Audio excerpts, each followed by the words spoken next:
500 കാട ഉപയോഗിച്ച് തുടങ്ങിയിരിക്കുന്ന ഫാമിൽ നിന്ന് കിട്ടിയിരിക്കുന്ന ആദ്യത്തെ മുട്ടയാണ് സെയിൽ ചെയ്യാൻ പോകുന്നത്. 17 മുട്ട കിട്ടിയിട്ടുണ്ട്. 28 ദിവസം മുതൽ 30 ദിവസം വരെയുള്ള സമയങ്ങളിലാണ് നമുക്ക് കൂടുതൽ മുട്ട കിട്ടി തുടങ്ങുന്നത്. 22 ദിവസം മുതൽ മുട്ട കിട്ടിയിട്ടുണ്ടായിരുന്നു. എന്നാൽ ഒരു മുട്ട 2 മുട്ട എന്ന രീതിയിലായിരുന്നു 28 ദിവസം വരെ കിട്ടിയിട്ടുണ്ടായിരുന്നത്. എന്നാൽ 28 ദിവസത്തിന് ശേഷം നമുക്ക് കൂടുതൽ മുട്ട കിട്ടാൻ തുടങ്ങിയിട്ടുണ്ട്.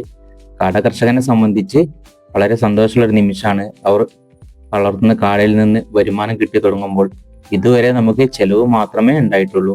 500 കാട ഉപയോഗിച്ച് തുടങ്ങിയിരിക്കുന്ന ഫാമിലി ഏകദേശം 40,000 രൂപയുടെ ചെലവ് വന്നിട്ടുണ്ട്. കാടയെ വാങ്ങിയതും തീറ്റയുടെ ചെലവും പാത്രങ്ങളുടെ ചെലവും കൂടുണ്ടാക്കിയതും അങ്ങനെ എല്ലാം അടക്കം ഏകദേശം 40,000 രൂപയുടെ ചെലവ് വന്നിട്ടുണ്ട്. ഇനി അങ്ങോട്ടാണ് നമുക്ക് വരുമാനം കിട്ടി തുടങ്ങുന്നത്. ഇതുവരെ മുട്ടയുടെ എണ്ണം കുറവായതുകൊണ്ട് തന്നെ ഇപ്പോഴും നമുക്ക് ചെലവാണ് കൂടുതൽ, വരുമാനത്തേക്കാൾ കൂടുതൽ ചെലവ് കൂടുതലാണ്. ഇനിയുള്ള ദിവസങ്ങൾ നമുക്ക് കൂടുതൽ മുട്ട കിട്ടുമെന്ന് നമ്മൾ പ്രതീക്ഷിക്കുന്നു. അതുപോലെ തന്നെ നല്ലൊരു ലാഭവും അല്ലെങ്കിൽ നല്ല രീതിയിലുള്ള വരുമാനവും പ്രതീക്ഷിച്ചുകൊണ്ടാണ് ഫാം ഞാൻ മുന്നോട്ട് കൊണ്ടുപോകുന്നത്. ഇത്രയും കാടയിൽ നിന്ന് നല്ല രീതിയിൽ വരുമാനം കിട്ടുകയാണെങ്കിൽ, അഥവാ നമ്മുടെ ഇറക്കിയ പൈസയേക്കാൾ കൂടുതൽ വരുമാനം നമുക്ക് കിട്ടിക്കഴിഞ്ഞാൽ ഒന്നും കൂടി കൂടുതലായിട്ടുള്ള വലിയൊരു ഇതിനേക്കാൾ കുറച്ച് കൂടുതൽ കാടകൾ ഇറക്കി ഫാം ഒന്നുകൂടി വലുതാക്കണമെന്നാണ് ഞാൻ ആഗ്രഹിക്കുന്നത്. നമ്മുടെ ചാനലിലെ വീഡിയോ കണ്ടിട്ട് പല ആൾക്കാരും കമന്റ് ചെയ്തിട്ടുണ്ടായിരുന്നു, കാടയെ എവിടെ നിന്നാണ് കിട്ടുക, എത്ര രൂപക്കാണ് കിട്ടുക, ഇങ്ങനെയുള്ള കാര്യങ്ങൾ ചോദിച്ചിട്ടുണ്ടായിരുന്നു. എൻ്റെ പേഴ്സണലായിട്ട് നമ്പറിൽ മെസ്സേജ് അയക്കുകയാണെങ്കിൽ ഞാൻ വാങ്ങുന്ന ഫാമിൻ്റെ ഡീറ്റെയിൽസും മറ്റും തരുന്നതാണ്. നിങ്ങൾക്കും ഇതുപോലെ കാടയെ വളർത്തി വരുമാനം നേടാൻ താല്പര്യമുള്ള ആളുകളാണെങ്കിൽ, അല്ലെങ്കിൽ ചെറിയ രീതിയിലുള്ള വരുമാനം നേടി താല്പര്യമുള്ള ആളുകളാണെങ്കിൽ പേഴ്സണലായിട്ട് മെസ്സേജ് അയക്കുക. നമുക്ക് അറിയുന്ന രീതിയിലുള്ള കാര്യങ്ങളൊക്കെ ഞാൻ നിങ്ങൾക്ക് പറഞ്ഞു തരുന്നതാണ്. പുതിയതായിട്ട് തുടങ്ങാൻ താല്പര്യമുള്ള കർഷകരെ സംബന്ധിച്ച് നല്ലൊരു ലാഭം പ്രതീക്ഷിച്ചുകൊണ്ട് ഒരിക്കലും ഒരു ഫാം തുടങ്ങാൻ പാടില്ല.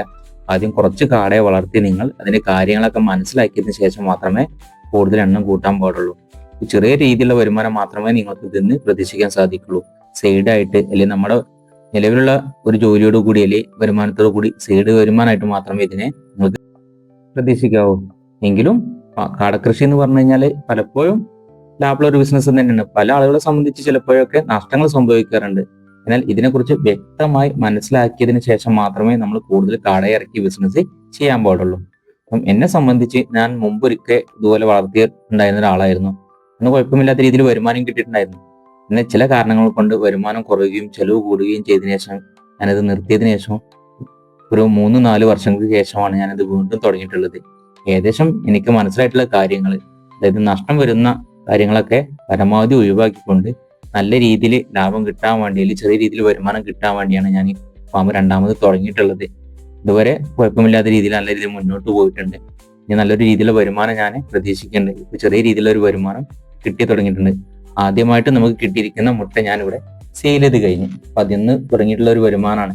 കർഷകനെ സംബന്ധിച്ച് ഈ സമയത്ത് ഒരു വരുമാനം കിട്ടുക എന്ന് പറഞ്ഞു കഴിഞ്ഞാൽ തന്നെ വളരെ സന്തോഷമുള്ള ഒരു നിമിഷമാണ്. കാട കൃഷി ചെയ്യുമ്പോൾ ഏറ്റവും ഒരു ബുദ്ധിമുട്ടിയ ഒരു കാര്യമാണ് മാർക്കറ്റ് കണ്ടെത്തുക എന്നത്. ഇനി മാർക്കറ്റ് കൂടി നമ്മൾ കണ്ടെത്തേണ്ടതായിട്ടുണ്ട്. ഇത് നമ്മൾ കിട്ടിയിട്ടുള്ള മുട്ട നമ്മൾ അടുത്ത് പരിചയമുള്ള ഒരാൾക്കാണ് സെയിൽ ചെയ്യുന്നത്. ഇനി നമ്മൾ കൂടുതൽ മുട്ട കിട്ടുമ്പോൾ അതിൻ്റെതായ മാർക്കറ്റ് കൂടി നമ്മൾ കണ്ടെത്തേണ്ടതായിട്ടുണ്ട്.